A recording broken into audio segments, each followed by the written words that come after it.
Welcome to Warrior Cooking.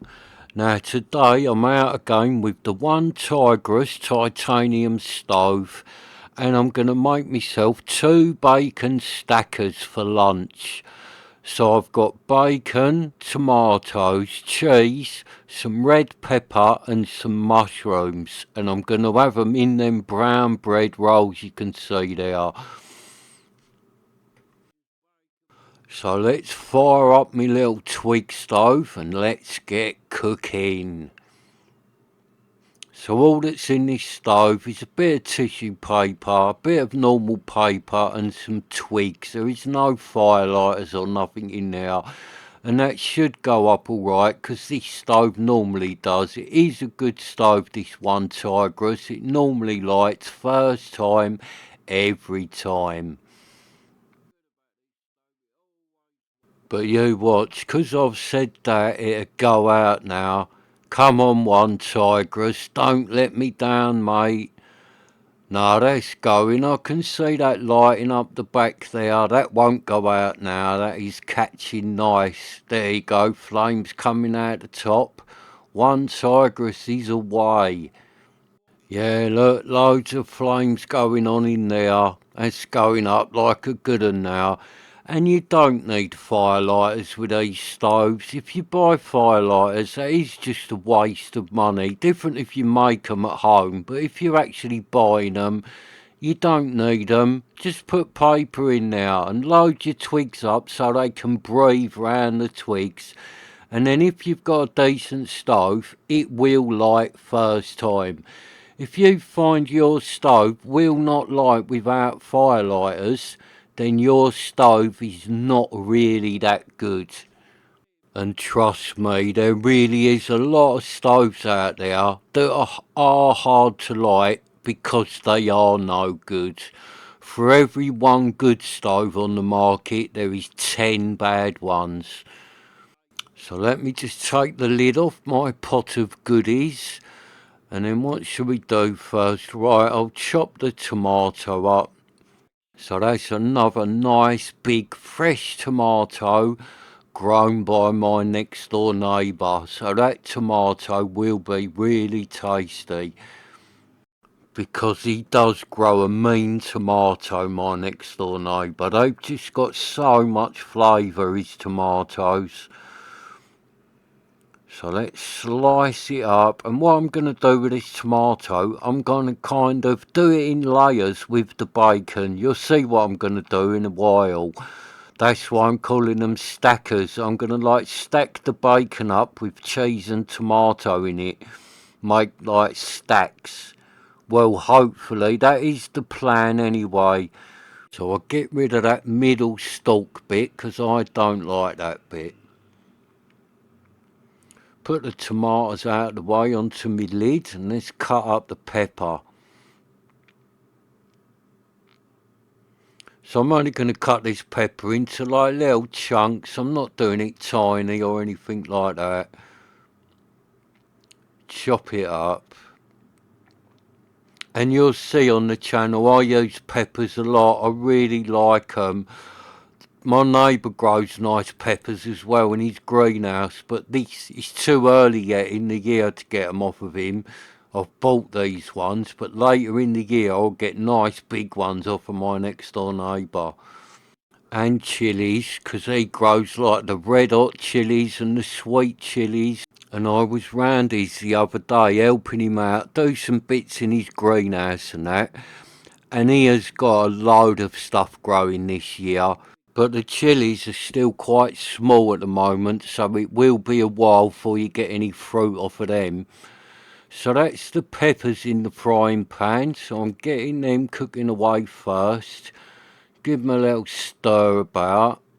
And I've put the peppers on first because I like the peppers when they get like the little black char grill bits on them. I think they taste better when they're like that, so that's why I normally put my peppers in first because I like to cook them for quite a long time. So I'll just put a few more twigs into onetigris, keep him going. So I'll just load him up, and you have to keep an eye on these twig stoves, because once they start burning through the wood, they can quite quickly just go out. So just keep an eye on them, and always make sure you got a few twigs ready to throw in them. So let's get me a little bit of cheese out, and I'll chop that up. So that'd be enough cheese there. There's not much there. You could use more cheese if you had more, but that's all I've got with me, so that's all I'm going to use. And this cheese that I'm using today is a bit of extra mature English cheddar. So that'd be a nice tasty bit of cheese, that will. So I'll just cut the last little bit of the cheese up. And then I shall put it out of the way over here with the tomatoes. And then I've got some little button mushrooms with me to chop up.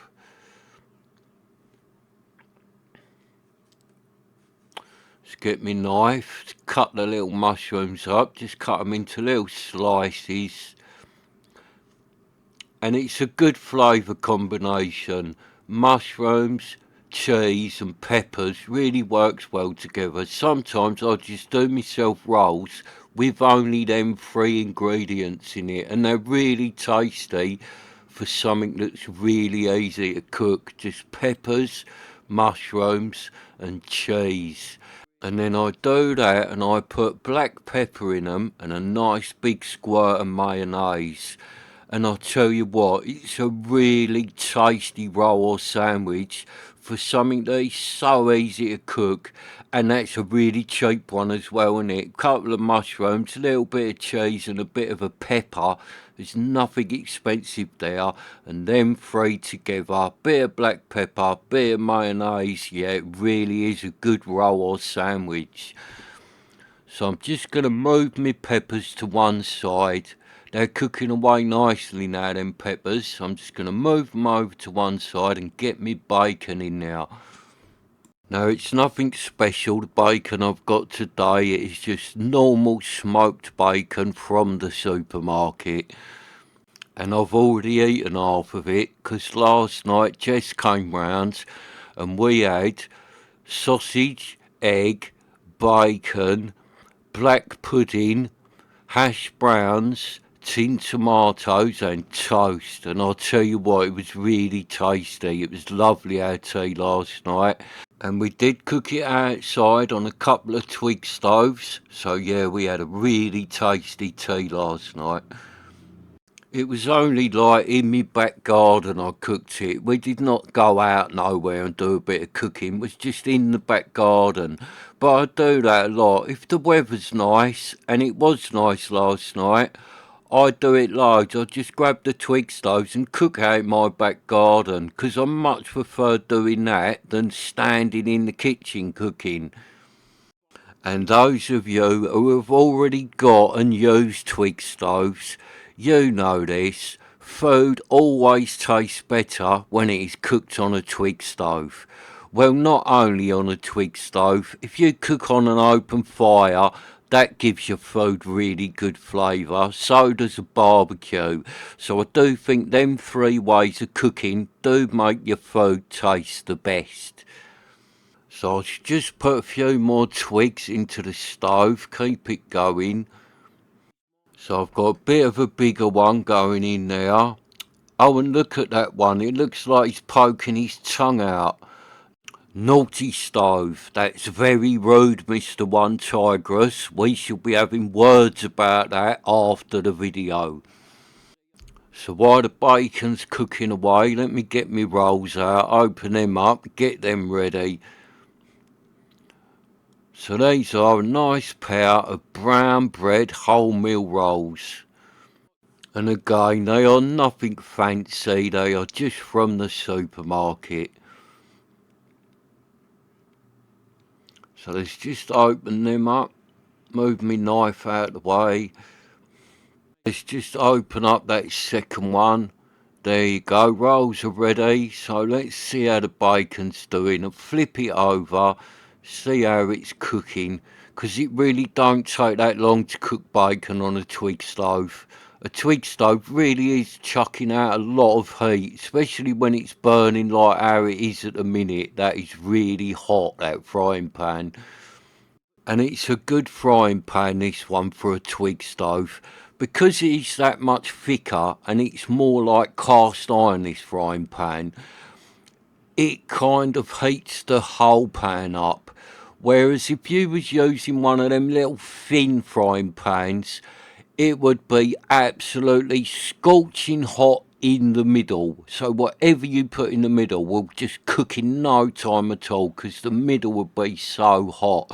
So it is kind of better if you're going to do a lot of cooking with a twig stove. Should try and find one of these thicker frying pans, because they are a lot better to use on a twig stove. And I have got some titanium frying pans, some ultralight titanium ones that I do take out when I'm going hiking and that. I'll take them out and use them on the gas stove or with the little transier burner, because they work really well with the gas stove and the little alcohol burners.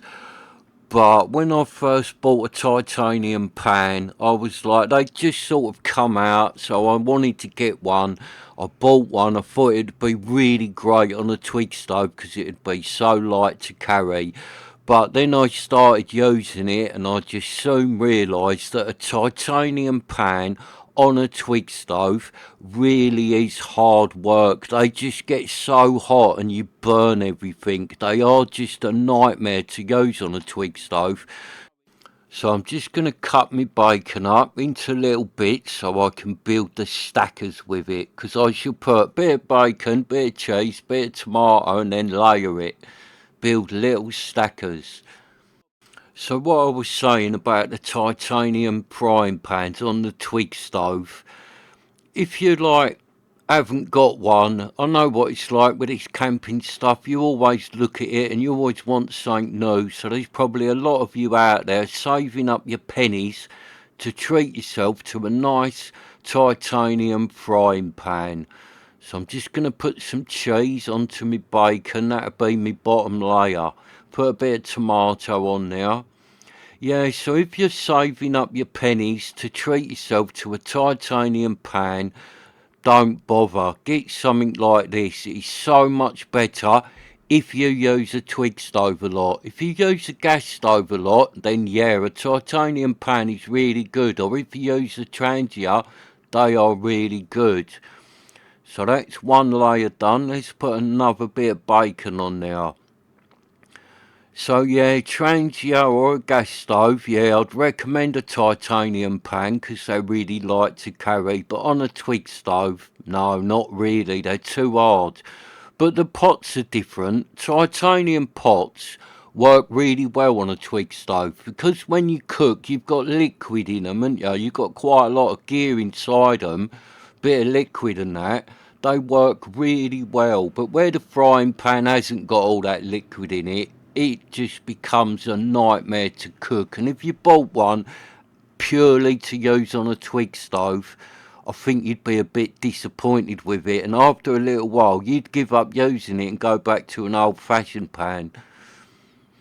So that's my stackers built, and look at them bacon stackers, cooked on a twig stove or cooked on a naughty twig stove with his tongue poking out. Now you can't have fun like that with a gas stove, can you? Or in your kitchen. You can only have fun like that on a twig stove.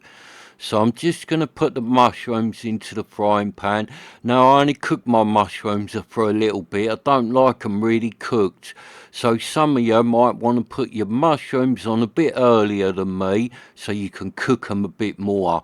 But I don't like the mushrooms. When they start going all soggy and that, it's not for me. I only cook them for a tiny little bit. So I'm going to flip the mushrooms over now because they'll be cooked enough on that side for me. And I'm pretty much done really. Flip the mushrooms and I'm going to start taking the peppers off and loading up my rolls because them peppers are well cooked now. So let's start loading the rolls. So I'm going to put peppers in there as my bottom layer. Now you can build these however you want. You can put your peppers on the top, but I'm putting them in the bottom because I think once I put them stackers in there, it'd be hard to balance anything on top of them. It'll all fall out. So if I put the peppers in first, then I should put the mushrooms in, then I should put the stackers on the top. So that's a nice bit of red pepper gone in now. Nice few mushrooms in there. Make up the bottom layer. Get a few more mushrooms into that one. Oh, I've dropped one there and a bit there. Put them bits back in. Let's get some more mushrooms out. So there you go. The mushrooms are in. Let's get out the stackers without dropping them. Now all I've really done with them is cooked them until the cheese started melting. And they will be really tasty like that. I've done this before. They taste so much better than if you just loaded it all up separate. All them flavours going together in that bacon really will be tasty. So that's it, I'm about done. So all there is to do is give them a nice big squirt of mayonnaise, because you'll see with me if you follow the channel, I tend to put sauce in everything. I do like a bit of sauce. So that's it, look, let's pop the lids on, put the lid on that one, squash it down, put the lid on the other one, squash that one down. So there you have it, bacon stackers, cooked on a naughty Twig stove that kept poking its tongue out. So let's do the close-up shot, because that's what they do on the TV, innit? They go close in, zoom in on the food, so that's why I'm doing it. So there you have it, look, bacon stackers with fried peppers and mushrooms. Now they are really tasty, and you should get your Twig stove out, get out in the garden and cook yourself a pair of lovely tasty bacon stackers. And if you do get your stove out and cook these, I really hope your stove doesn't play up and poke its tongue out at you. So thanks for watching. Please subscribe so you can join me again. See what I'm cooking, where I'm cooking it, or what I'm cooking it on. So I'm off now to eat my lovely bacon stackers, and then I'm going to have a word with a very rude, naughty Mr. Onetigris, because he never should have poked his tongue out at all you lovely viewers.